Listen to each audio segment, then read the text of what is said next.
கார்த்திகை அமாவாசை அப்போ நான் ஒரு லாங் வீடியோ போட்டிருந்தேன். பார்க்காதவங்க பாருங்கள். கடன் தீர்க்கும் கார்த்திகை அமாவாசைன்னு போட்டிருப்பேன். அதில் வந்து ஒரு குறிப்பு சொல்லியிருப்பேன். அதாவது நம்ம பசுவுக்கு வந்து அகத்திக்கீரை தரோம் இல்லையா, அதே மாதிரி பச்சரிசி சாதத்தை வேக வச்சு நல்லா குழைவாக வேக வச்சு அதில் ஒரு ஸ்பூன் நெய், அதுக்கப்புறம் ஒரு கட்டி வெல்லம் அதை நல்லா பிசைஞ்சு நம்ம வந்து பசுவுக்கு கொடுத்தோம் அப்படின்னா கோடான கோடி புண்ணியம் கிடைக்கும்னு சொல்லியிருந்தேன். அது மாதிரியே வந்து காலையில் வந்து பசுவும் கன்றும் வந்து பார்த்திங்கன்னா வாழைப்பழமும் அகத்திக்கீரையும் சாப்பிட்டு போனாங்க.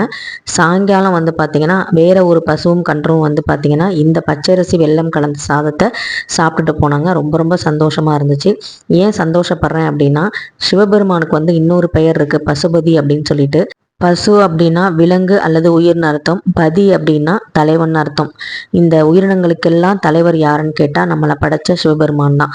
அவருக்கு வந்து இறப்பு பிறப்பு எதுவும் கிடையாது. அதனால் அவருக்கு தான் வந்து நம்மளை பிறக்க வைக்கிறாரு. அப்படிப்பட்ட அந்த சிவபெருமானுக்கு ரொம்ப பிடித்தமான உயிர்களை நம்மளும் நேசிக்கும் போது அவரும் கண்டிப்பாக நம்மளை நேசிப்பார், ஆசீர்வாதம் வழங்குவார்.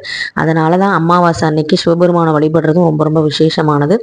இந்த கார்த்திகை மாதம் ஆன்மீக மாதமான இந்த மாதத்தில் உங்களால் எந்தெந்த உயிர்களுக்கெல்லாம் உங்களால் வந்து உணவு கொடுக்க முடியுமோ நீங்கள் கொடுத்து அந்த இறைவனுடைய ஆசையை வந்து முழுவதுமாக பெறுங்க. நன்றி, வணக்கம்.